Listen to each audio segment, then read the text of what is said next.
थोड़ी सी क्रिकेट पे बात कर लेते हैं, थोड़ी सी बात।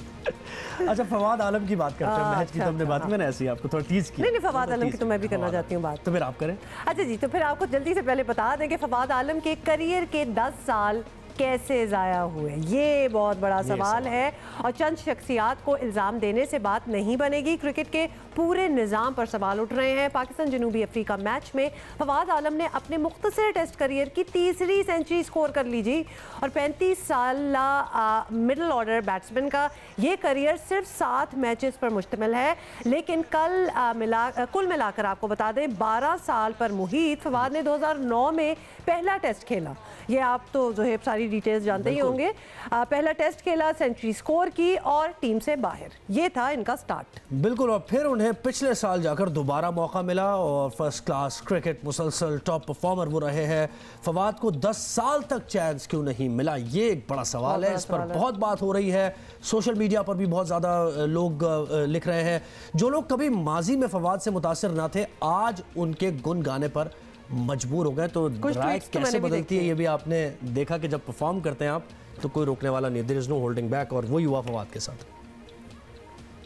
हीरो है वो है फवाद आलम, कि जिस तरह की उसने इनिंग्स खेली, कि जी टेम्परामेंट भी शो किया, थोड़ी सी एग्रेशन भी शो की, तो बड़ी ज़बरदस्त इनिंग्स खेला। और ये बिल्कुल उसने पूरा एडवांटेज मैं कहता हूँ कि जी लिया, कि जी अपने होम ग्राउंड पे जिस तरह बंदा हर चीज से उसको यूज्ड टू होता है ना, कि जी उसके पिच से, तो उसको सारी चीजें उस पिच की पता थी। फवाद के लिए भी स्क्रिप्ट जो थी वो उनके हिसाब से सिंपल थी। हालांकि फ्रस्ट्रेशन होती होगी कि रिकॉर्ड अच्छा है और फिर भी वो नहीं आ सके, मगर फॉर्चुनेट सिनेरियो। मगर उनको इसलिए बहुत ज़्यादा क्रेडिट देना पड़ेगा कि स्टोरी बड़ी ग्रेट है, कि आप मेहनत करते रहें और अगर आपको क्रिकेट का शौक है, पैशन है, तो फिर ऊपर वाला भी मदद करता है। अच्छा, ये भी आपको बता दें कि फवाद खुद समझते हैं कि अब इन बातों से कुछ नहीं मिलेगा और उन्हें किसी से कोई गिला नहीं है।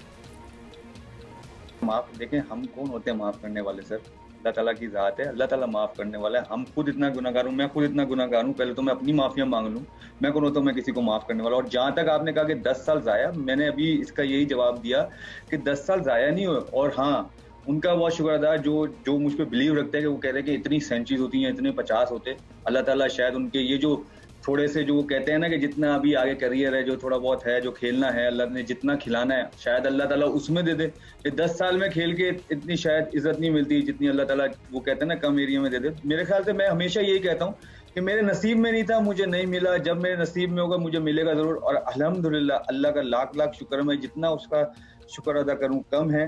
देखें, जो नसीब में वो मिल रहा है वो फिर कोई भी नहीं, वो कहते हैं ना कोई भी नहीं रोक सकता उस चीज़ को। ये इसी अप्रोच की वजह से फवाद को दोबारा भी मौका मिला है। ऐसा नहीं है कि डोमेस्टिक क्रिकेट में मुसलसल परफॉर्म करके भी कौमी सेलेक्टर्स को उनकी नज़रों से उछल रहने वालों में फवाद अकेले ही हैं।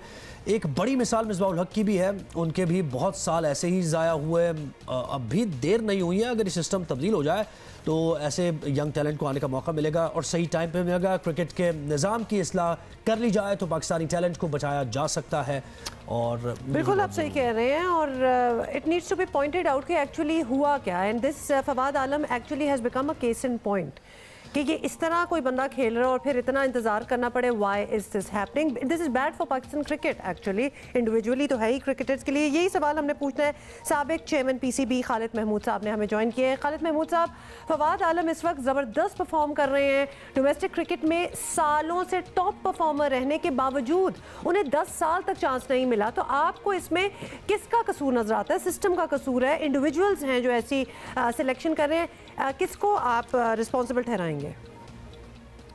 इसका जवाब बहुत ही सादा है, बड़ा सीधा सा है कि इस दौरान 10 साल में जो भी सिलेक्शन कमेटीज रही हैं और ख़ास तौर पे जो भी चीफ सिलेक्टर रहे हैं, कसूर तो उन्हीं का बनेगा। ज़ाहिर है उनसे यह सवाल पूछा जाना चाहिए कि अगर एक खिलाड़ी जिसने अपनी इब्तदा की कौमी क्रिकेट की मुल्की सतह पर और बहुत अच्छा खेला, उस वक्त भी उसने एक सेंचुरी बनाई थी, और उसके बाद मतवातर जो मुख्तलिफ डोमेस्टिक क्रिकेट में अच्छा वो खेलता रहा, अच्छी कारकर्दगी दिखाता रहा, तो फिर कोई वजह तो होनी चाहिए कि उसको नहीं खिलाया गया। एक जो आमतौर पे वजह बताई जाती है कि जी उसका स्टाइल बहुत अच्छा नहीं था, तो ये तो कोई इतनी बड़ी वजह नहीं है। अगर स्टाइल भी बहुत ग्रेसफुल ना हो, पसंदीदा ना हो, लेकिन अगर मकसद तो ये है कि आपने उसकी कारकर्दगी देखनी है। अगर कारकर्दगी उसकी अच्छी है तो फिर कोई वजह नहीं, तमाम चीफ सिलेक्टर जो हैं इस ज़माने के,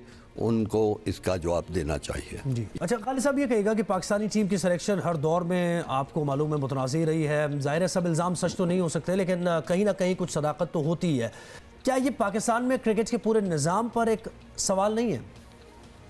यकीनन ये सवालिया निशान है, और ये सामने नज़र आती है हमारे क्रिकेट के निज़ाम की कमज़ोरी। यानी आप देखें कि बाकी दुनिया में उनका निज़ाम ऐसा होता है कि सलाहियत वाला खिलाड़ी जो है वो आम तौर पे नज़रअंदाज नहीं होता। हो सकता है कभी कभार ऐसा हो जाता हो, आम तौर पे नज़रअंदाज नहीं होता। लेकिन हमारी बदकिस्मती है हमारे मुल्क की निज़ाम की, क्रिकेट के निज़ाम की, कि बड़े बड़े अच्छे खिलाड़ी जो हैं वो बेचारे खेलने से महरूम रह गए। और उसकी मिसाल फवाद आलम है, बहुत बड़ी मिसाल है। मैं समझता हूँ कि ये हमारे लिए लम्हा फ़िक्रिया है।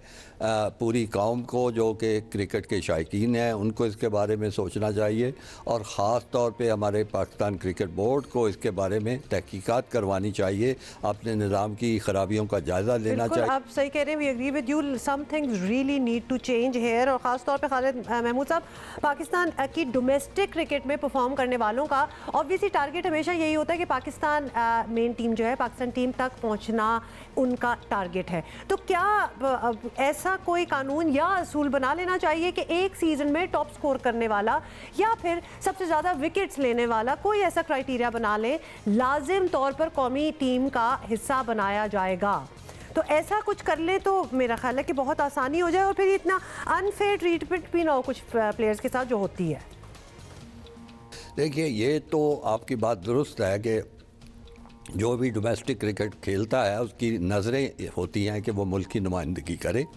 तो ये कानून तो मैं समझता हूँ बनना चाहिए, यह असूल तय हो जाना चाहिए कि जो भी अच्छा खेले इस डोमेस्टिक क्रिकेट में उसको सामने आने का मौका देना चाहिए। मतलब सामने आने से मुराद ये है कि जो सिलेक्शन कमेटी है वो लाजिमन उसके नाम पे गौर करे। यानी अगर बॉलर है अच्छा, उसके बारे में गौर किया जाए, अगर अच्छा बैट्समैन है लाजिमन उस पर गौर किया जाए।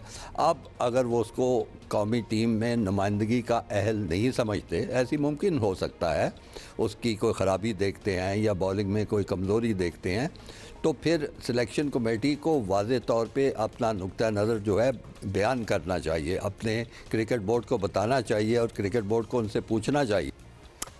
बहुत बहुत शुक्रिया खालिद महमूद साहब, साबिक चेयरमैन पीसीबी। और ये डेफिनेटली वो बातें हैं, और ये देखिए हर चीज़ से कुछ ना कुछ सीखना बहुत ज़रूरी है।